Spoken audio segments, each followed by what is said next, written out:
What's good, YouTube? It's your boy Leo coming to you guys with yet another video. So coming at you guys today predicting my matches, the matches that I feel like are going to happen at this year's WrestleMania 40 event. Now I know WrestleMania 40 is still a long ways off, so anything can change and anything can happen. But I wanted to give you guys my predictions as far as the matches that I want to see happen at WrestleMania 40 this year, or I feel like are going to happen, and I'll give you guys my reasons why I think they're going to indeed happen. So I end up making a list on my phone here. So if you guys see me looking down, that's pretty much what I'm doing because I had to make up a list of the matches that I think are going to happen. So the first match I think is going to happen at this year's WrestleMania 40 event is for the United States Championship, that being Logan Paul walking in as the US champion and defending that championship against LA Knight. I feel like this is the direction the WWE is going in. I really do. I feel like you're going to have a situation where you're going to have Logan Paul, who is pretty much a heat magnet at this point, and you have one of the most over faces or the most over people in the company right now in LA Knight. And I do feel like when it's all said and done, I do think LA Knight is going to be the one to defeat Logan Paul to become the champion. Just imagine the pop that LA Knight can get if he is able to win that championship. That crowd is going to erupt. The crowd is going to absolutely lose it, and I do think they deserve to go crazy because LA Knight has elevated his game and definitely been one of the key features on SmackDown. So I would love to see him get some gold around his way if it's not going to be a world championship at this current point. So I have to give that first match to Logan Paul and LA Knight. The next match is a match I feel like is going to happen the way they've been teasing it on Monday Night Raw. And that is Awesome Truth of The Miz and R-Truth versus the Judgment Day for the undisputed tag team championships. I really feel like they're going in the direction of kind of like how they did with the Bloodline with when Sami Zayn joined the Bloodline. I think they're doing something similar to that here, but with R-Truth kind of trying to find his way into being a member and a part of the Judgment Day. So I do think that is a story that they're going to probably tell. I think they should do a slow build to this, and then you can have it actually happen at WrestleMania this year because I really feel like they're actually giving R-Truth something to work with, and I'm loving it. And I really hope that this could be a match that they have because I feel like R-Truth. I don't think he's ever been tag team champion, so I always was a fan of the Awesome Truth tag team back in the day. I really wish they kind of went all in on them, but they never did. So hopefully this time around they can kind of get them back on the same page and actually give them some tag team go and see where that goes because I think it could be very entertaining to see what the tag team division would look like with R-Truth and The Miz being the tag team champions. The next match is an Extreme Rules match because it's Philadelphia. It's Philadelphia. They're gonna want to do some type of extreme match or something like that. You know what I mean? And that is going to be Drew McIntyre versus Sami Zayn. Drew McIntyre took out Sami Zayn a couple of weeks ago, and I thought Sami Zayn was going to cost him the championship at Raw Day One, but he didn't show up. I do think they're going to slowly tease him coming back, and I do think this could be a potential match that we could have between the two at WrestleMania. That's if he's still around by the time WrestleMania comes around because I think his contract is up before then or a little bit after. I'm not too sure. Comment down below, let me know. But if he's still around, I do think this could be a good match, and this could start getting the momentum back on Sami Zayn after everything that's happened with him in the past year. The Bloodline storyline, Chef's Kiss, easily one of my favorite matches for Sami Zayn. At least since he's been on main roster, he's had a couple of great matches, but that match was a straight up banger. Let's not get it twisted. But I do think this could be a match. It could be hard hitting, and you can have some type of a David versus Goliath storyline just because they see Sami Zayn as this true underdog babyface, and you have the new heel on the monster in Drew McIntyre. So I do think that will mesh well, and I do think this could be a great match, especially when you consider it being an Extreme Rules match on top of that. So I do think that match is going to happen. The next match we got to talk about is a potential dream match I do think is going to happen, and that is Bianca Belair versus Jade Cargill, the long-awaited match I think a lot of us have been wanting to see. Bianca versus Jade Cargill. It has WrestleMania written all over it. You know for a fact they're going to want Bianca to have some type of high-profile match at WrestleMania. And what better high-profile match to have for Bianca than a match between her and Jade Cargill. Jade Cargill coming in, and you can have this start off at the Rumble. Maybe Jade or Bianca eliminates one each other or something like that. Either Jade eliminates Bianca or Bianca eliminates Jade, and you can set that up and plant the seeds for a potential match at WrestleMania. So I do think when you think about it, that is a great match for Bianca because it still keeps her in a high profile storyline without her being in the title picture. So I do think that is a match that I can definitely see happening. The next match is for the Intercontinental Championship. And surprisingly, Gunther is not the Intercontinental Champion. We are going to have Jey Uso beat Gunther at some point during the road to WrestleMania, and Jey Uso becomes the new Intercontinental Champion, and he faces Jimmy Uso. So brother versus brother for the championship. But on top of that, a caveat. If it's personal like I believe it's going to be, you can have this be a tribal combat match for the Intercontinental Championship, and hopefully this time they actually stick to the rules. But I do think they're definitely going to, I feel like that is the one match you can easily say is confirmed going to happen at WrestleMania this year. You're going to see Jey Uso versus Jimmy Uso. I really think they're going to do it this year. And if they don't, oh my God, they dropped the ball. But I do think the match is going to happen. And I honestly think it would be great, but just imagine how much more intriguing it could be if the championship is involved, a championship is involved, them going after, like Jimmy Uso going after his first singles championship, Jey Uso finally win his first singles championship as main event, Jey Uso since leaving the bloodline and stuff like that. So that would be a huge story for both of these guys because Jimmy can be jealous and be like, you know, he wants that championship now. He wants to go after his brother to get that championship and will do anything and everything he can to get that championship. So I do think when you think about it, this is probably one of the matches that I'm going to be looking forward to.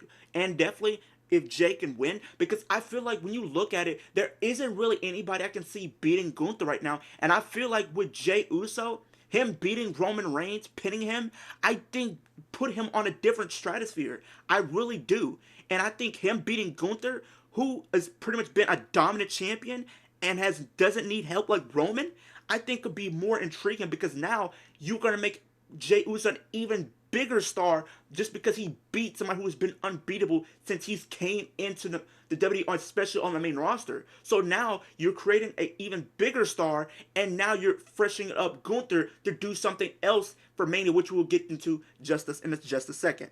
So that is the match I think is going to happen. Jey Uso, Jimmy Uso for the Intercontinental Championship. And speaking of Gunther, we were just talking about him. Gunther versus Brock Lesnar. I really think that match is going to happen. They teased it at the Rumble last year with the stare-off, but they didn't have it at Mania. I really think Gunther and Brock should happen. Let these two go out there and do what they do. I think you can have a banger of a match between these two. I think that's one of the matches I've been saying since like Gunther pretty much came into the WWE when he was part of NXT UK. I was like, I would love to see him face Brock Lesnar and see what these two can do. And potentially, we could potentially be getting it this year. And I hope they pull the trigger on it. And I feel like when you think about it, this feud between the two doesn't really need the championship, if you're being honest. Because if you're doing that, and here's the reason why I feel like it doesn't need the championship. Because it will create a kind of a problem to us in a sense because we know who's going to win. But if the championship is not involved, it makes it more intriguing because we don't know what the outcome could be. Because then it could be a situation where it can go either way. Either man can win. But if you have the championship involved, then it becomes a thing where, okay, we know who's going to win. The same thing we've been saying about Roman versus The Rock. That feud does not need the championship either. Like, you can have these two go at it without the championship because it becomes more unpredictable as far as what the outcome of the match can be. And I think the thing with wrestling what we need more unpredictability. When we go into these pay-per-views and shows, we want to understand and be like entertained, which we are, but have unpredictability about it, because now we don't know if this is gonna happen, if this person's gonna win, if that person's gonna win, if this gonna happen, that's gonna happen. We need more of that. Not everything needs to be predictable in the world of wrestling. I get it. Sometimes the obvious thing may be the best choice, but in a sense, you can also make unpredictable storylines because it can be able to pop the crowd because, like, oh, I didn't expect that to happen. But then if you have something like a situation where you have a wrestler go out there and we know that they're gonna win, then yeah, it's gonna be a good match. But what's the unpredictable factor about it? You know what I mean? So hopefully that's something that they do focus on, probably, if they do go to this feud. I do think that the feud should happen and the match should happen, but I just don't think the championship needs to be a factor or be involved in any way, shape, or form. I'm just being honest. The next match for the World Heavyweight Championship, CM Punk versus Seth Rollins. I think it's going to happen. CM Punk is winning the Rumble, and he is going to choose Seth Rollins at WrestleMania, and he's going to headline his first WrestleMania because that's something he's been wanting to do for a long time. A long time. And now we're in a situation where it's 10 years ago, he walked out, and 10 years later, he comes back and then wins the Rumble and faces Rollins, somebody who he's had his history with over social media and stuff like that and everything like that. But I do think the feud should happen. I really do. Because I really think this is a dream match for a lot of people. This has been a dream match for a lot of fans over the last couple of years, and we're finally able to get it. Like, honestly, I didn't even have, like, when I think I did a video like talking about WrestleMania matches a couple months ago. I didn't even have CM Punk potentially returning, but it just shows you how far and how things can change in the WWE on a dime. Like, it can be a situation where one person is in one company one day and a different company the next. That just shows you how the wrestling world in the wrestling business is evolving constantly. It's a constantly evolving. You're seeing new stars. You're getting to see these returns that you didn't see happening. Like, nobody really saw CM Punk ever coming back to WWE, but he's definitely came back and he's definitely changed the game. He's pretty much drawing a lot of numbers, getting a lot of revenue for the company. So I don't think this is something that they're gonna want to go all in on. No pun intended. But I do think that match is gonna happen. The next match is another dream match, and that's AJ Lee versus Becky Lynch. AJ, I feel like might return at the Rumble. Just I feel like that crowd is gonna go bananas if she does return at the Rumble. And I feel like if you're looking at the current landscape of the women's division and you're trying to figure out who could be a good opponent for her, I really think Becky and AJ Lee can have a great match. A great match.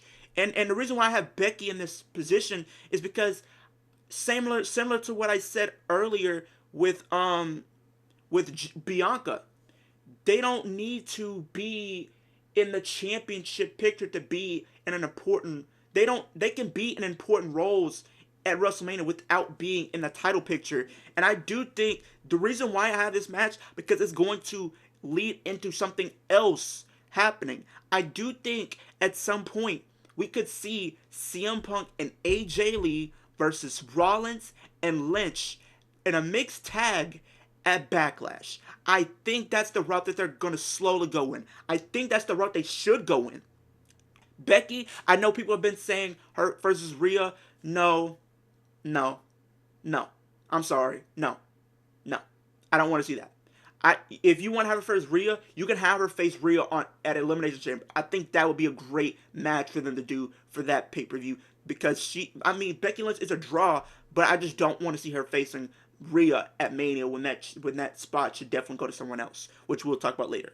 But I do think AJ Lee coming back and maybe her eliminating Becky, or maybe Becky eliminating AJ, that's going to get her a little cheap heel pop for Becky, and you can kind of play into that just a little bit, where she doesn't go full heel, but she's kind of blurring the lines a little bit in the sense of being a tweener, which I think she would definitely thrive in that type of role. Because, she still gets cheers, don't get me wrong.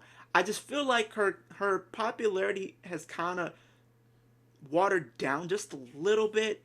And maybe this is a kind of way to kind of freshen things up again for Becky, in my opinion. And I think like I said earlier, she definitely is going to be in a high profile match, and I think a good high profile match for her is her versus AJ Lee, and you can play into that and then have that match, and then you can have the mixed tag at the next pay per view the next month. So I think that is a match that I would love to see. The next one is for the WWE Women's Championship. We have Bayley versus Io Sky. I think Bayley is probably going to win the Rumble. I feel like they're kind of going to go this Batista route like they did with Evolution back in 2005 when Batista won.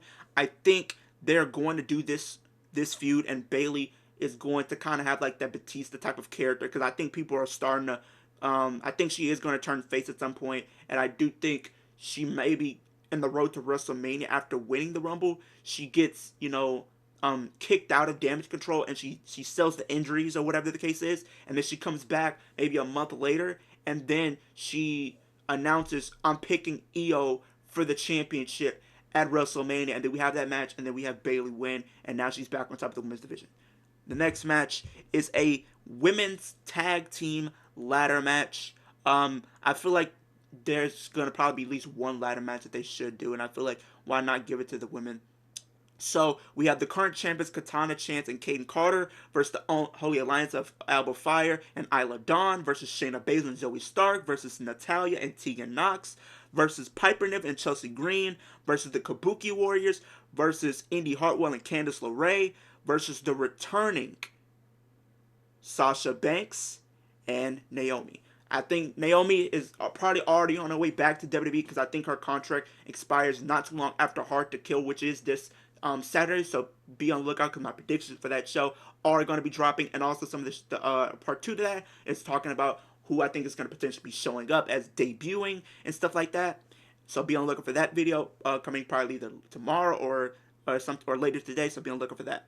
So I do think if Naomi comes back, I feel like Sasha Banks is not too far behind, and especially if Triple H is kind of booking the WWE and kind of booking the tag team division, I feel like it'll get more importance than it was under the Vince McMahon umbrella. And I feel like Triple H is a huge Sasha Banks fan, and he's probably going to try to do everything he can to acquire her. And I wouldn't be surprised if she were to show up at the Rumble, and you can kind of because I already heard rumors and reports that if they that Sasha Banks and Naomi are probably going to come back as a tag team and probably be put in the tag team division. So I do think that is a match that I could see happening, and I feel like a lot of matches getting all these women involved and kind of be able to showcase their talents a little bit more is definitely well deserved and stuff like that. So definitely, I would love to see this match and see how it ultimately plays out. I mean, you can't have Philadelphia without having an Extreme Rules match or a ladder match, and why not having both happen at WrestleMania? The next match is Rhea Ripley versus Liv Morgan for the Women's World Championship. Liv Morgan comes up short in the Royal Rumble, but goes on and wins the Elimination Chamber, and is set to happen. And the history is there between Liv and Rhea. It's clear as day.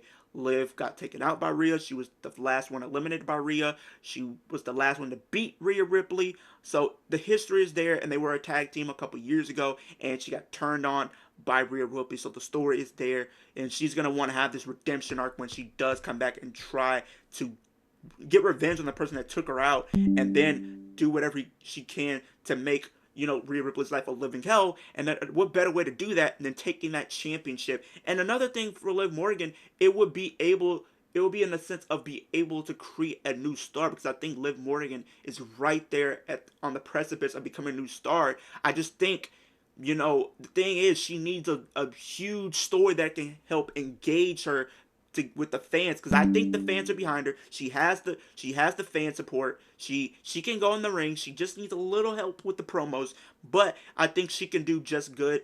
So I think she'll be okay.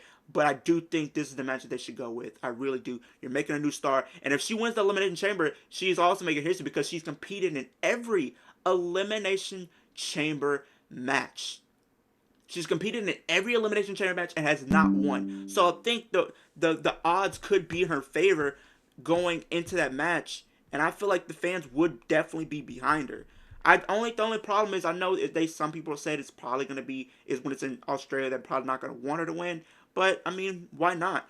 I mean, Liv Morgan and Rhea Ripley, I feel like they've had good matches. So I feel like them having it at Mania, maybe adding a stipulation if you want to protect Rhea Ripley, and then Rhea Ripley can take some time off to get married to Buddy Matthews and stuff like that, and then she comes back, and then maybe you can have a rematch there. But I do think you pull the trigger and make Liv Morgan a star because I definitely think she should be up there with the Biancas and stuff like that for sure.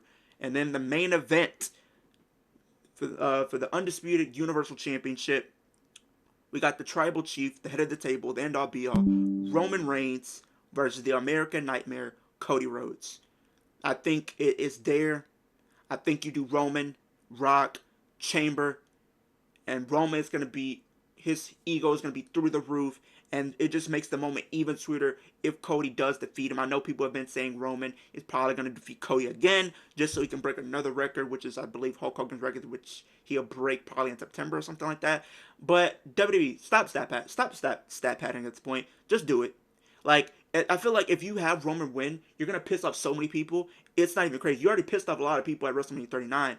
But I feel like if you do that again, it's like, what happens now? Because at this point, if you have Roman win, I feel like you're going to be out of challenge. There's nobody else that I feel like you can have him face because everybody else that hasn't faced him haven't even been built up to even look like a threat to him in any sort of way. So I feel like they need to have put the title on Cody. You can have a new era with Cody being the champion, and then you can have new challengers facing Cody left and right coming out of Mania, and Roman can take time off to do whatever he wants to do, probably do a movie or something, then come back refreshed, and maybe you can have a storyline where he eventually turns face. I really do think he's going to turn face at some point.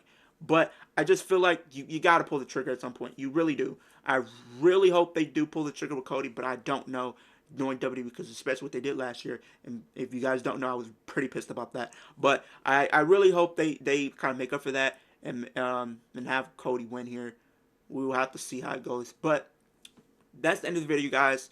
Comment down below. Let me know, what do you guys think about my WrestleMania 40 predictions as far as the match card goes. Comment down below, what are some matches that you would like to personally see happen at WrestleMania 40 this year? Do you agree with a lot of the matches that I did, or don't you? Or maybe you don't agree. Let me know in the comment section down below. I love having dialogues and discussions with you guys.